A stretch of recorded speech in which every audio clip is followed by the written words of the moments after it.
Bienvenidos a su canal de la Iglesia Bíblica Bautista Razón para Vivir. Estamos en la Semana Mayor del 2026, la Semana Santa del 2026. Y vamos a ver la última semana de Jesús. Hoy, por supuesto, vamos a tocar el día domingo, que ayer hablamos de ello, y el lunes, que es el día de hoy. Y bueno, vamos a orar para después comenzar. Señor y Padre, gracias por tu palabra. Ruego que nos guíes a través de ella, que en este tiempo donde recordamos el sacrificio de nuestro Señor Jesucristo, podamos verdaderamente reflexionar en lo que somos, en lo que hacemos y en lo que tú quieres que seamos y hagamos. Señor, guíanos a través de tu palabra y en el nombre de Jesucristo. Amén. Muy bien, domingo. Los evangelios sinópticos y también el evangelio de Juan nos hablan de la entrada triunfal a Jerusalén, de Betania a Jerusalén y de vuelta a Betania.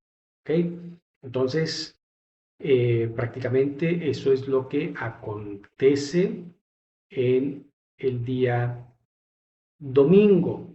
Algunos piensan que, porque, por ejemplo, Lucas habla de que entró y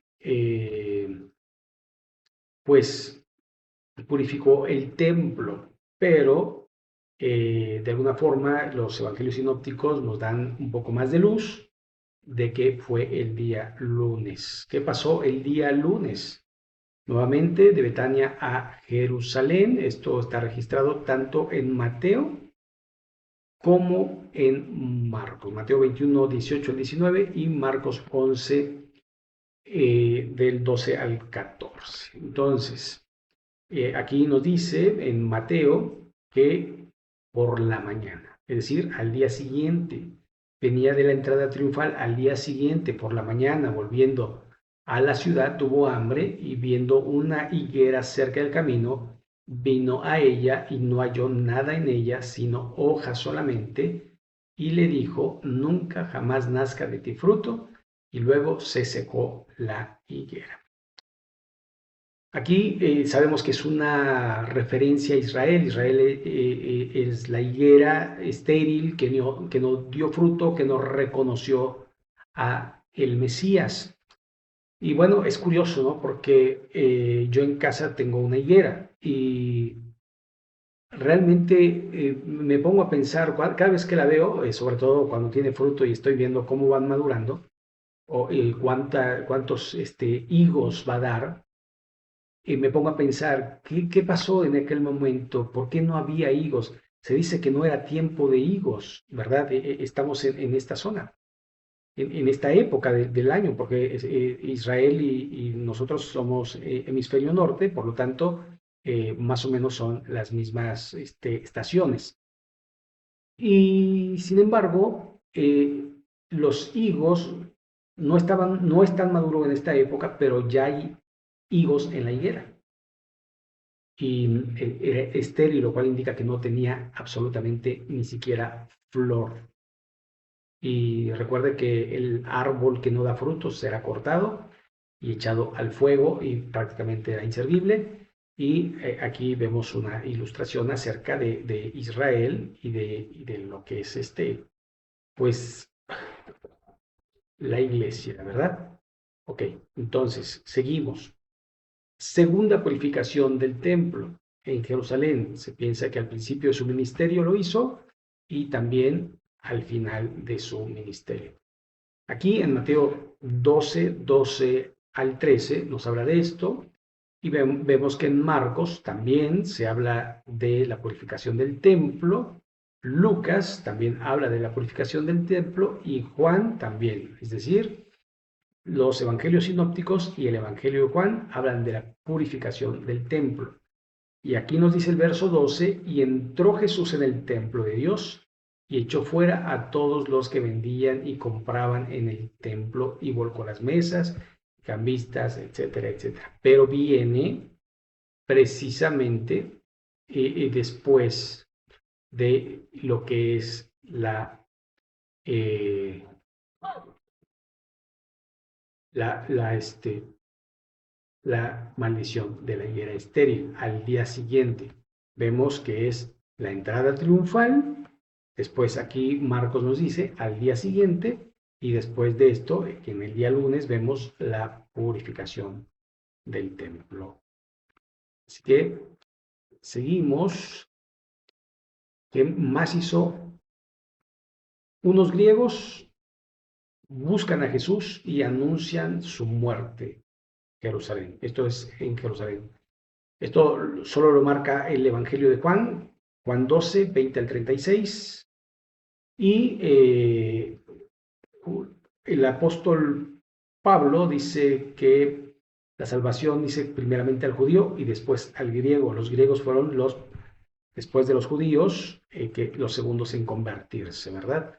Y aquí tenemos esta cita solamente de Juan 12, 20 al 36. Pero también en ese mismo, digamos, en esa misma parte se muestra la incredulidad de los judíos. Y aquí vemos cómo con claridad los judíos habían rechazado a nuestro Señor Jesucristo. Y vamos a ver este texto, pero lo vamos a ver ahora de esta manera. Cómo el judío prácticamente le dice no a su Mesías. Y dice aquí, la segunda parte, estas cosas habló Jesús y se fue y se ocultó de ellos, pero a pesar de que había hecho tantas señales delante de ellos, no creían en él para que se cumpliese la palabra del profeta Isaías, que dijo, Señor, ¿quién ha creído a nuestro anuncio y a quién se ha revelado el brazo del Señor? Esto en Isaías 53, el verso 1. ¿Okay?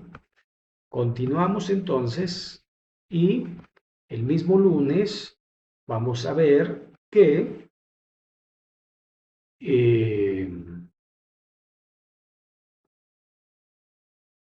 ok, de regreso de noche hacia Betania y vuelta a Jerusalén, ven la higuera seca, ¿verdad? El cumplimiento de la maldición de la higuera. Pero también se ve un desafío oficial a la autoridad de Jesús.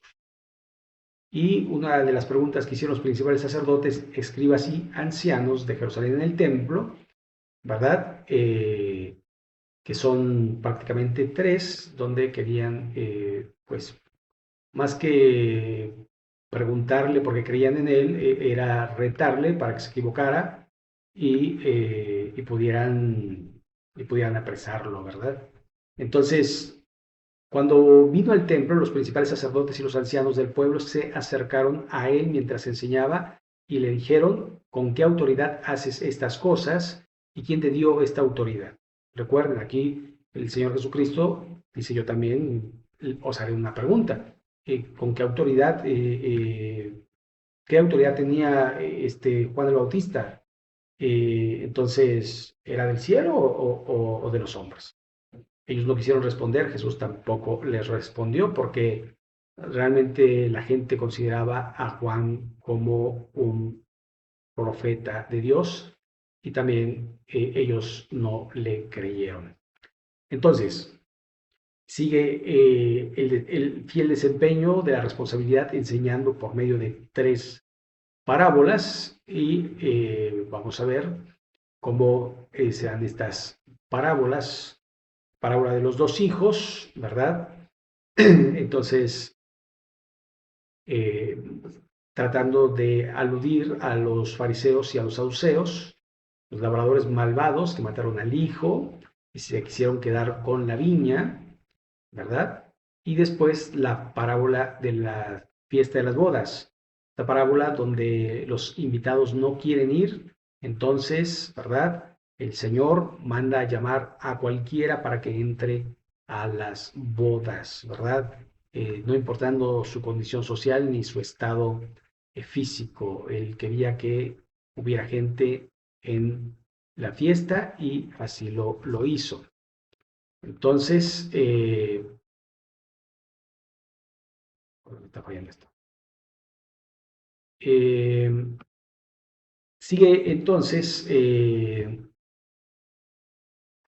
una pregunta de los fariseos y herodianos en Jerusalén, probablemente en el templo o en el patio del templo, y también es una pregunta desafiante para agarrarlo en algo y lo pudieran apresar, ¿no? En la cuestión del tribuno, es lícito dar al César y entonces él les pide la moneda y les dice, dar a César lo que es de César y a Dios lo que es de Dios, y prácticamente no responde sí ni responde no, pero al final responde correctamente y eso es pues lo más preciado, ¿no? Una pregunta de los saduceos, también probablemente del templo, y es la pregunta, ¿verdad?, acerca de un hombre que murió y no dejó descendencia y se casó con sus 7 hermanos o sus 6 hermanos restantes, y de quién sería el esposo en el reino de los cielos.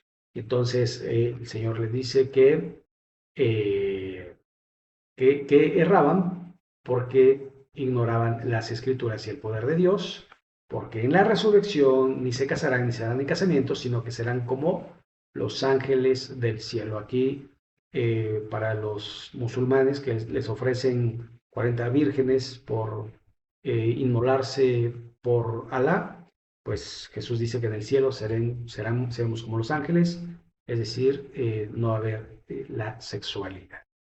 ¿Ok? Entonces, continuamos, ¿verdad? Y eh, preguntas de Cristo a los desafíos de sus enemigos en relación de Cristo con David como hijo y señor. Jerusalén en el templo. Tenemos el texto, ahora vamos a ver Marcos, de quién es hijo el Cristo. Entonces, enseñando el templo, decía, como dicen los escribas, que el Cristo es hijo de David, porque el mismo David dijo por el Espíritu Santo, dijo el Señor a mi Señor, siéntate a mi diestra hasta que ponga a tus enemigos por estrado de tus pies. David mismo le llama Señor, como pues es su hijo, y gran multitud del pueblo le oía de buena gana. Aquí lo que quería hacer entender que Jesús era antes que David. ¿Ok?